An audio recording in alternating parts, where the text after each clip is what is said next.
This video is sponsored by Adept Roll. This is 2 Necron Doomsday Arcs. Oh, and some Blood and Plunder Pirates. I have a problem with vehicles. I never seem to finish any, and it's because it takes too long. When I'm working on a guy or several guys, they're gonna be about done by the end of the day, or at least so done that they're exciting. I've nearly got a new toy. But these suckers, they've sat in these boxes for 2 months now.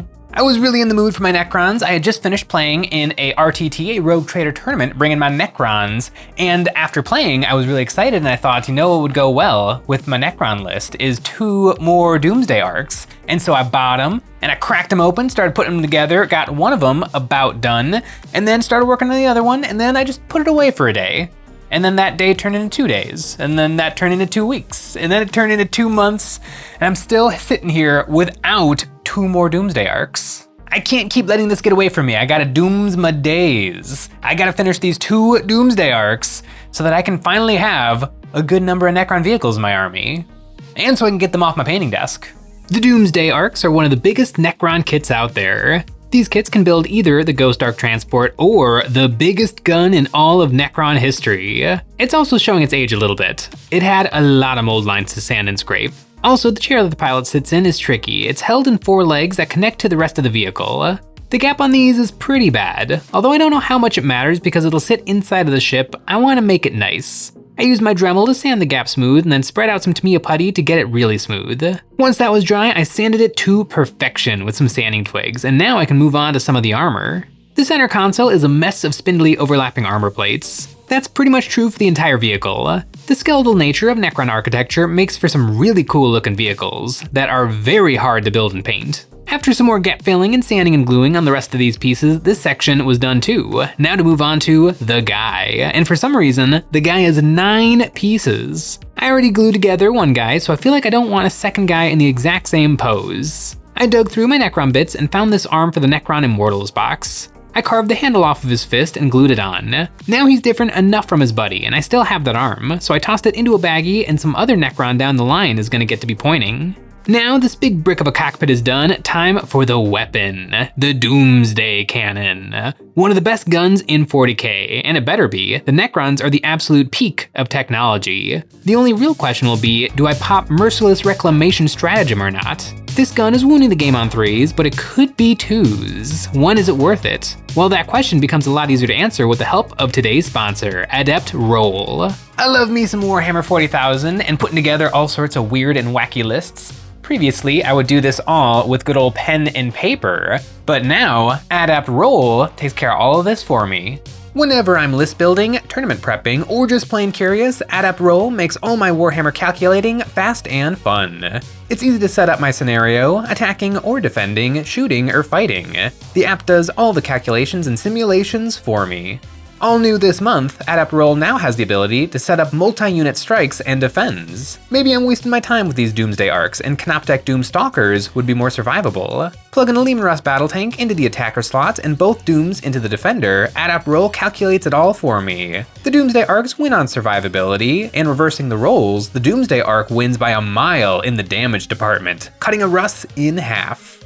Adept Roll makes Mathhammer easy, especially the trickier stuff, like modifiers. What's really better, +1 to hit or reroll 1s? A lot of sustained or a couple of lethals? Devastating wounds or +1 to wound? Adept Roll is one of the few apps I immediately bought the premium version of because it's so fun and useful. I'm always messing around in the app trying out every 40k scenario I can think of. You can find Adept Roll at your friendly local app store or by following the link in the description. Head on over there and download it today. All right, I got the hull, I got the engines, I got the gun, I got the pilot, I got all of this built, and you might think that I am well over halfway done with this sucker, but really I would say I'm about a third through because now I gotta build another rib cage. This is a lot of parts. It is intense. And I put this together in a very specific, unusual, inefficient, but I think really cool way. The 6 ribs are spread out over 2 sprues and 6 parts each. And the mold lines are nasty. It took a lot of sanding to get these looking smooth and perfect, which they should. The Necron's Necrodermis is a self-healing super metal, so everything should look its best. I managed to get all the ribs ready, and now for the guns. Each gun has a socket and blaster. These are Necron Gauss flares, and I cut and prepped all of these parts, dumping them into a cup so I can do them one by one, denubbing and sanding each little bit. It took some time, but eventually, I got through them all. Now for the juice. These slot in so that they point out straight, but if you do some modifications, they can have some really nice posability. I started out by taking some plastic card that is the same size of the nub, and I glued these into the slot in the sockets. I trimmed them up and then moved on over to the guns. I clipped off the nub and sanded it smooth and then drilled a hole right through the middle of the body. And I drilled another hole right through the sockets. The hole is the same size as a sewing pin, and I superglued these into place, and then the gun fits in decently snugly. Now I can glue everything together, sandwiching the guns in between the ribs so it's together but still posable. I played around with some different styles of guns, making them flare out in the front, in the back. There is something to random with each gun pointing in a different target, but in the end, I feel like they look their best all working together. For one arc, I made all the guns pointing as far forward as they can, and for the other, I made the guns doing the wave, dripping some ultra-thin superglue over them to lock them in place. The inspiration for these guns are the oars of Egyptian ships, so I feel like the poses will help sell the boats and make them look their best. This is an exciting day for my Necron legions. Count 'em, 2 Doomsday Arcs. The Doomsday Arc is one of the coolest vehicles in 40k. It is not a tank. It is a self-propelled gun. And what does that gun shoot? Doom. The Necrons are the most advanced civilization in Warhammer 40,000, and this is their best gun. This is the gun they killed their gods with. And I get to shoot Sean with it. On the tabletop, this translates to Strength 18. I am wounding the game on 3-ups, or rhinos or worse, 2-ups. These are some incredibly big guns, and I am really excited to bring them to the battle. However, they are meant to live on the Games Workshop 60mm flying stand base, and I cannot in good conscience put them on these tiny little bases. These guys are 9 inches long. These are humongous minis. This little thing, this ain't gonna cut it. Just for fun, I tried putting one of the arcs onto the little clear flying stand and then applying a little bit of pressure. And with frighteningly little effort, it snapped the sucker right off. Instead of these little things, I'm gonna use some flying stand bases. The big ol' 120mm oval. I'm using the Cobalt Keep Magnet ones. These much bigger, much longer bases will make for a much more solid foundation to set my boats on. To build up the alien landscape I set my Necrons in, I started out hot gluing some foam down and using a saw to carve them on an angle. Then I took some chunks of 1/2-inch cork and hot glued these around the foam to create a natural uneven surface. I hacked these up and added a bunch more, and once I was happy with the amount, I filled in the gaps with a lot of wood filler putty. I globbed this on thick and then wiped away as much as I could with my fingers, putting it back into the dish so I didn't waste it. Then I cleaned it up with some wet paper towel. This stuff dries pretty quick, and it was dry enough to keep working after about 15 minutes. I took some sandy texture paste and spread this all around the low spots. While it was still wet, I used some paper towel soaked in alcohol to wipe the drips and spills off of the base rim. After that, I took some small pebbles and sprinkled these around, letting them rest in the low spots, and then I sprinkled on some more fine-grained sand on top of those, and I locked it all down with some drips of ultra-thin superglue. Now to get these boats floating. One little peg won't do it. I tried before with my ghost arcs, cutting out my own bases out of wood and using 2 pegs to hold them up. This works, but is very wiggly, so I want to try something else on my Doomsday Arcs. I'm gonna make 3 stands, a tripod for maximum stability, 2 rods coming from the ends of the ribs, and I drilled out some 3mm holes and inserted some sticks. Then for the third stand, I drilled into the middle of the Doom cannon. With all 3 sticks in place, I can match them up to the bases. I drilled out my holes and then carefully slotted my boats into position. To glue these down permanently, in the past I've used epoxy, but that can get really messy. Instead, I use this weld bond stuff. It's like Elmer's glue, but dries extremely strong and crystal clear. It should be the perfect thing for keeping these sticks in place. Now I've got all my bits, both the bases, and I'm ready to rock. Holy cow! Putting these guys together was a project. 3 humongous vehicle sprues each, and you use just about every bit. But now, I've got these suckers built, I've got their bases built, which was another challenge, getting all 3 of those little pegs to line up properly, but hopefully that was the hard part, and now all I gotta do is paint the things. I tore these minis apart. Sub-assemblies are a must for these things. To protect the spots I want to glue later, I used some poster putty over these connections so that later I'll have some nice plastic to plastic connections. Then I doused everything in some black primer. My Necron color scheme is black and white and a little bit of orange. And typically, the more Canoptech or machine a model is, the more black it has on it, so I want to follow this rule for my arcs. I started out zenithaling the wings of the cockpit, the ribs, and the prow with some gray paint to start brightening it up. After that, I switched to a light gray to further bump up the brightness of these spots. Then I used some white ink to really make them bright white from above. It's looking good, but I actually want to knock down the brightness a little bit, and to do that, I used some blue-black speed paint to just tint it down ever so slightly, and I sprayed this all over. I set aside my white armor pieces for a bit to get started on the black parts. I'm using Army Painter Grim Black for these, a nice transparent black, and I sprayed this onto the gun, pilot console, and chair to get them darker without covering up all of the highlighting I did with the gray. Now for the bottom half of the ribs, I want these black, so I used some silly putty to mask off the white tops of the ribs so I could hit these with the airbrush. Demasking the silly putty did a great job, and now I'm done with the airbrush. Time for some paint. I took some white paint onto a piece of sponge and started pressing this all over the armor for a little bit of texture and damage. This is why I wanted to knock down the brightness, so that the sponging and a layer of dry brushing would be the brightest white on the model. I cleaned up the guns and ribs with some brush-on speed paint where the airbrush didn't make it, and painting the little steps the pilot's feet rest on. I dry brushed all the black parts with some gray paint to edge highlight everything, and now I have everything base coated. I've got all the black and white on there, and it came together pretty quick. Black and white is like 90% of my Necron color scheme, so I feel like I'm in the home stretch. My problem with vehicles is that they take so long to be really fun. Like when I'm painting a dude, as soon as I get the primer on there and a couple of colors, it's already coming together and it's like a new fun little guy. But a vehicle is just a big pile of chunks until basically the entire end where it all comes together, and then it's pretty cool, but it takes a while to get there. But I'm closing in.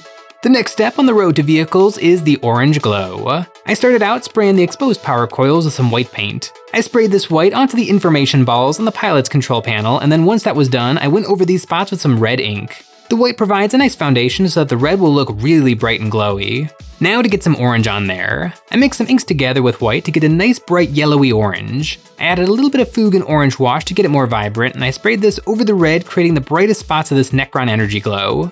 I used this combination on the reactor ball in the cockpit as well, making it look like a bright glowy orb. And it was turning out great. Initially, I didn't want to do this on the barrels of the Gauss flare array because I was nervous of spilling onto the ribs, but seeing how good it was looking, I decided to go for it. Once I got the gun barrels orangey, I took some yellow paint, turned the PSI way down on my airbrush, and splattered this over the barrels. This is how I do the flares on the Warriors, so it should be the same on the tank. Now the orangey energy is done, I decided to add a little bit more orange with some copper. I painted one segment of the cockpit with a coppery metallic, and I did the same on the prow, doing many coils until I had a solid finish. I also hit the little bit of decoration, like the glyphs on the prow, console, and the crown of the Necron pilots. After that, I sprayed the wings of the center console with some glossy varnish in preparation for some decals. There are a lot of great Necron decals. I took these gold glyphs and spread them onto the armor, giving each one a unique inscription. I wonder what they say. I bet they say something about our website, EonsOfBattle.com. EonsOfBattle.com is chock full of hobby goodies. New right now, we have basing cork sheets and my favorite paintbrushes. And we're adding new hobby products all the time. EonsOfBattle.com is the best way to support us with memberships. Each month, members get a credit they can use on our new monthly terrain packs or any previous pack we have ever made. Come celebrate Orktober with us and head on down to the Orc Rodeo. A whimsical assortment of high-octane hijinks, this set includes a series of walls and barricades that not only create a coliseum of chaos, but also fits in with our previous Orky wall terrains. There's also the Goblin Games Carts, a series of mobile orc entertainments pulled along by an orcified food truck, literally dripping with some good old orc grub. Rounding out this set are the three amigos, some brave goblins riding their violently bucking steeds. All this terrain was designed by us and is available at EonsOfBattle.com. After crushing these down with a water-damp paper towel, I painted a few layers of gloss varnish over top to get rid of the plastic edge of the film. Then I tore off all the poster putty and finally glued these two behemoths together. The chair, the pilot's butt, the center console, and then finally, the man himself. This kit is a feat of engineering. Although it is a pain in the butt to build and paint, I can't argue with the results. Now that they're all put together, I noticed I completely forgot about the engines. I sprayed these with a coppery color and then used some red speed paint through the airbrush to tint these darker in the back and undersides, and then I dry brushed some gold paint to edge highlight. Now I can glue these on and actually have some complete vehicles. I blasted them with the satin varnish all over and then broke out the black panel liner. I dripped this in between the ribs and armor segments on the white armor, and on the driver I gave him a black wash so his recesses were nice and shaded. Once that was dry, I used a makeup wedge with some mineral spirits on it and cleaned up any spills and sloppiness, and then I took a look at them. I feel like the white armor is looking good, but the black could use a little something. I took some gray paint onto a sponge and pressed it all over the black to make the armor look just as beat up as the white. I picked out the Necron pilot's eyes with some red paint, and my boats are done. Time for their super bases. I covered the clear stems, which feel very secure, with that weld bond glue with some poster putty and sprayed them with black. Then I took a yellow white and sprayed this over the cork and stones to brighten them up. Then I took some red pigment powder and mixed it in a cup, slobbering this all over the bases. One even coat got the red everywhere, and I took a squirt bottle full of water and misted it over the bases. This made the pigments run off the high spots and settle in the low spots. And while that was drying, I added a little bit more pigment soup to these low spots. I wiped the edges clean and then gave the bases a dusting of Indian yellow ink, one of the most vibrant colors I have ever found. This turns the desaturated yellow and red into intense sulfur poison dirt. I went through my collection of grass tufts and found these yellow and red tufts, and I glued these on here and there. Then I painted the base rims gray, which I do on all my Necrons. These bases are way bigger than the originals, but I feel like even in a tournament, no one will care because the models still overhang these big bases by a lot, so it shouldn't matter. I used more weld bond to stick down my boats for the very last time, and they are complete. 2 Doomsday Arcs. The biggest gun in the Necrons, one of the biggest guns in the game. You know, in a video game, when you get a new gun and it's bigger than the gun that you already have, so you just start shooting the floor just to see what it does. That's kind of the feeling I'm getting looking at these 2 suckers. The Doomsday Arc is one of the most powerful weapons in 40k, and I remember in 6th edition, it actually had 2 different firing profiles. The lore of this beast is that the driver has to coordinate all of the energy and direct it all into the gun. And so if it moved and shot in the same turn, it actually shot with a weaker weapon profile. Now in 10th edition, that is represented by if this sucker manages to hold still, it gets devastating wounds on its gun. So those shots just punch straight through the armor save and go directly into damage, which is pretty good, although it's kind of hard to hold still. So I think I'm okay with just the regular strength 18 firing profile. I am really happy with how these guys turned out. This is my 3rd and 4th try with this kit because previously I put together 2 good old-fashioned ghost arcs, the transport variety, and it actually does change quite a bit, just flipping those ribs upside down. And then I painted this guy mostly in white, and then these guys mostly in black. I figure the white is to represent the white Necron armor of the transport, and the black is to represent the big old gun. And even though basically it uses all of the same bits between the 2 different builds, I think switching up the colors a little bit have done a lot to make them feel like a very different vehicle. I can now play my Star Shatter Arsenal Necron detachment with Double Doom, which has a nice ring to it. Although Triple Doom also has a nice ring to it. The triple Doomsday Arc, is that worth 600 points in my list? It probably is. These 2 guys sat on my desk, unbuilt, unpainted for months and months, but now they are perfect and super solid, which is more than I can say for my previous attempt. Gonna have to do something about you, but these guys, they're ready to go. Oh, I'm excited to play my Necrons with the biggest guns in the game. Thanks for watching. And don't forget about Adept Roll, linked in the description below.